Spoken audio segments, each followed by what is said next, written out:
안녕하십니까. 쇼키부동산입니다. 부동산 시장이 매우 충격적인 이야기를 전하려고 합니다. 두 가지 소식인데요. 첫 번째는 9월 대출 중단 우려, 두 번째가 국정기획위원회가 준비하는 엄청난 것입니다. 오늘 들어보시면 깜짝 놀라실 거예요. 627 대책의 숨은 복병이 있습니다. 바로 가계대출 총량 관리 강화인데요. 이게 굉장히 센 것임에도 불구하고 언론들이 많이 안 다루더라고요. 이번 부동산 대책의 첫 번째로 나와 있던 내용입니다. 하반기에 대출 총량을 무려 절반 축소한다는 내용이에요. 대출 총량 규제는 무엇이냐? 대출 증가율을요, 국내 면목 성장률 6.2% 이하로 관리를 하는 겁니다. 그래서 장기적으로 GDP 대비 가계부채가 80% 수준까지 떨어지는 게 한국은행과 금융당국의 목표예요. 자, 그럼 어느 정도로 줄어들어야 되냐? 5대 은행의 월 평균 가계대출 증가는 한 3.8조 원까지 허용이 된다고 합니다. 연으로 치면 42조 원이에요. 하지만 이번에 총량 규제 강화로 50%로 딱 줄어들게 되면요, 하반기에는 월 1.9조 원으로 축소가 된다는 거죠. 폭발적으로 늘어난 5월에서 7월 수도권 아파트 거래량의 문제입니다. 일단 서울부터 볼게요. 5월 아파트 거래량은 8,173건이고요. 6월 아파트 거래량은 1,644건입니다. 아직까지 등록 가능한 기간이 남아있죠. 그래서 지금은 한 12,000건대까지 거래량이 증가할 것으로 보이는데, 이 거래량이 얼마나 많은 거냐? 코로나19 딱 터졌을 때 이 정도 거래량을 기록을 했었어요. 그만큼 많은 양의 거래량인데 서울만 늘어났겠습니까? 경기도, 인천 다 급등을 했습니다. 지금 7월 아파트 거래량 추세는 한 7,000건대로 예상이 되거든요. 조만간 자료를 정리해서 올려드리도록 하겠습니다. 어찌됐든 5월, 6월, 7월 거래량이 심상치가 않다는 거예요. 방금 보여드렸던 거래량은요, 매매 계약일 기준입니다. 하지만 대출은 계약일에 실행하는 게 아니라 잔금일에 실행하죠. 보통 본계약을 체결하고 나서 2, 3개월 뒤에 잔금 날짜를 잡습니다. 그럼 5월에서 7월에 거래량이 급등했다는 거나, 3개월 뒤인 8월에서 10월에 가계대출이 급증하겠구나 예상할 수가 있는 거고요. 이러다가 빠르면 9월 정도면 축소된 한도가 소진이 될 가능성이 있다는 거예요. 이게 굉장히 심각한 내용이에요.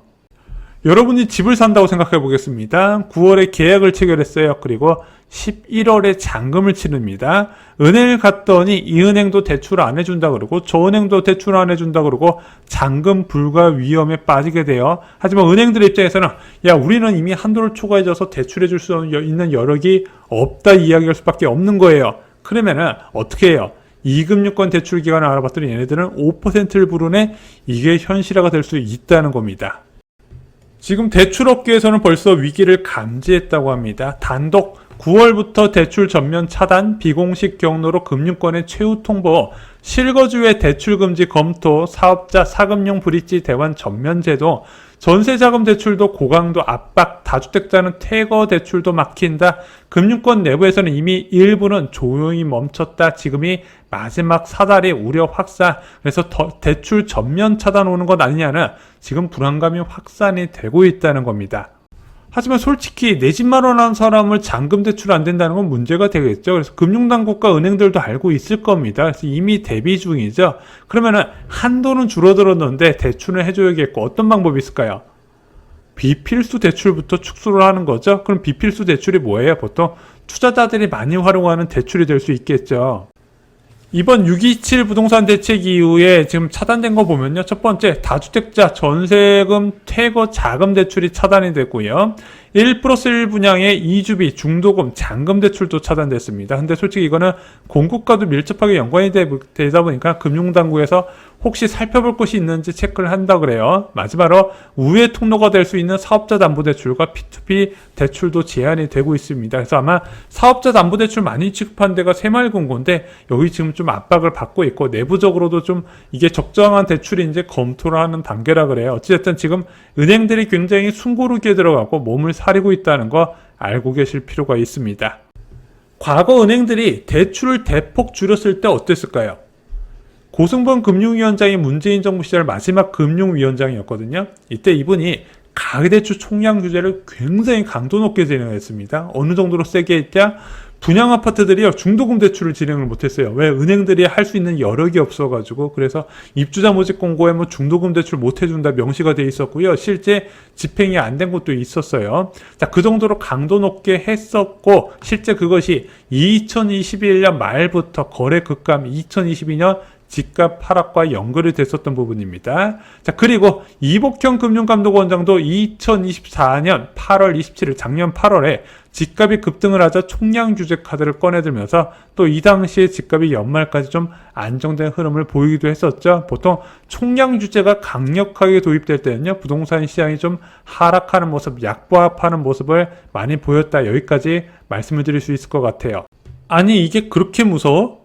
그럴 수밖에 없는 게, 은행들의 대출 축소가 나오잖아요. 그럼 매수 심리가 일단 딱 죽어버릴 수밖에 없어요.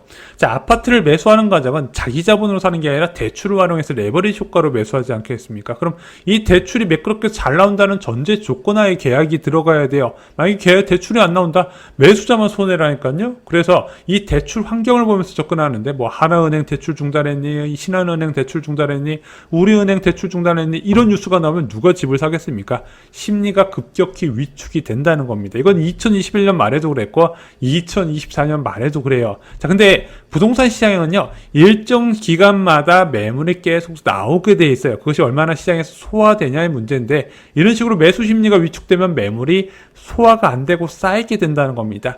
금매는요, 매물 간의 경쟁으로 나타나요. 지금 상급지 같은 경우는 뭐 매물이 없다고 난리잖아요. 보통 총량 규제를 꽤 오랫동안 지속을 하게 되면 매물은 쌓이면서 가격은 낮아지게 됩니다. 그래서 집값이 오르는 상승기에도요, 이때는 금매가 좀 많다는 거 참고를 하셨으면 좋겠습니다. 그리고 전세대출 추가 규제 가능성 이야기가 나오고 있어요. 지금 전세대출을 3억 한도로 묶는다. 지금 사적 보증 같은 경우는 5억까지 가능하고 공적 보증은 4억까지 가능하거든요. 이걸 일괄적으로 3억 원으로 줄여서 과도한 전세자금 대출 활용으로 주거 수준을 높이는 것을 제한시키겠다. 이건 정치권에서 좀 공감을 하는 것 같고 정부에서도 좀 의지를 보여요. 왜냐하면 이제 과도한 전세대출 제한을 해야 얘가 한 200조 규모가 되거든요. 가계부채 억제와 시장 안정을 동시에 이룰 수 있기 때문에 이번에 좀 무엇인가 결과가 나올 것 같아요. 그런데 국정기획위원회에서 나온 이야기는 좀 충격적이에요. 한 기사 볼게요. 전세대출 원금을 임대인 빚으로 한다? 국정기획위원회에서 DSR 확대를 논의를 하는데, 지금 내부 시뮬레이션을 통해서 정책대출과 전세대출 DX 확대 적용을 고려하고 있대요. 근데 이 전세대출이라는 게 솔직히 임차인이 받는 대출이긴 한데, 임차인 통장으로 들어간 게 아니라 임대인 통장으로 바로 꽂히지 않습니까? 그래서 어떤 식으로 계산을 한다? 원금은 DSR 산정할 때 임대인한테 포함시켜버리고, 이자는 임차인한테 산정을 시키는 방안을 검토 중이라고 해요. 그래서 한 기사를 볼게요. 실제로 국정기획위원회 한 기획위원은 전문가들과 논의하는 과정에서 나온 것 같다면서도 확정된 것은 없다. 한마디로 이게 실제 검토 중에 들어가고 있다고 이야기를 했습니다. 그래서 지금 전세대출 줄일 수 있는 방안들이 다 나오고 있어요.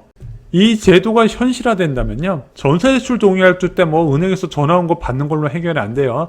임대인의 DSR 심사도 받아야 된다는 거예요. 그래서 소득에다가 지금 갖고 있는 대출 얼마냐, 그래서 대출 가능하냐, 이걸 보고 전세대출이 될 수가 있다는 겁니다. 게다가 누가 가장 큰 타격을 받냐? 갭 투자할 때 보통 신용대출을 많이 활용하거든요. 신용대출을 포함한 갭 투자자가 한도가 안 나올 수가 있어요. 근데 아시다시피 이 신용대출이라는 게 보통 원금만 상환하거든요. 원금만 상환하는 신용대출 같은 경우는 DSR 계산에서 한도를 많이 잡아먹어요. 왜? 5로 나눠서 진행을 하기 때문에. 그래서 한도가 부족해서 임차인들이 전세자금 대출을 못 받을 가능성도 있다는 겁니다.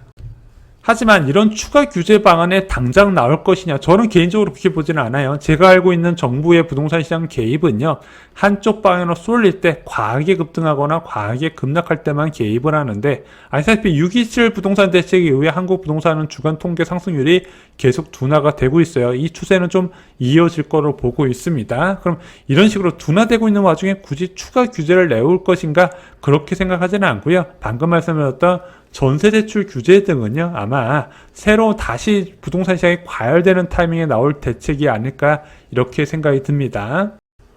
이제 집 살 계획이라면 주의를 하셔야 됩니다. 총량 규제로 정말 빠르면 9월부터 대출 중단 사태가 생길 수도 있어요. 아마 4분기부터는 대출 때문에 곡소리가 좀 날 것 같습니다. 이 시기에 불리한 조건으로 대출 받을 가능성이 크기 때문에 만약에 4분기 때 주택을 매수할 계획이 있다면요, 잔금 시점을 내년으로 좀 미루는 것을 추천드려요. 이런 총량 규제는 일시적인 대출 억제 정책이거든요. 또 한도가 나오면은 다시 시장에서 정상적으로 영업을 진행을 합니다. 그리고 다음 규제 카드는 전세 대출이 될 것이란 전망인데, 이 전세 대출이 생각보다 강하게 나올 가능성도 좀 체크를 해두셨으면 좋겠어요. 오늘 준비한 소식은 여기까지입니다. 7월 15일 멤버십 영상에서 수도권 아파트의 2021년 정고점 도달 시기를 말씀드립니다. 지금은 한강벨트와 경기도 인기 지역만 정고점을 뚫고 올라갔는데, 다른 지역은 어떤 흐름으로 나타날 것인지 멤버십 영상에서 확인하시고요. 주거용 오피스텔 갖고 계신 분들 많이 계시죠? 그 주거용 오피스텔 과연 언제 움직일 것인지 시점까지 정리를 드렸습니다. 쇼킹부동산 멤버십은 주3회 전용 영상이 올라가고요. 유튜브 멤버십, 네이버 프리미엄 콘텐츠 원하시는 곳에서 선택해서 보실 수 있습니다. 이상 영상 마치겠습니다. 감사합니다.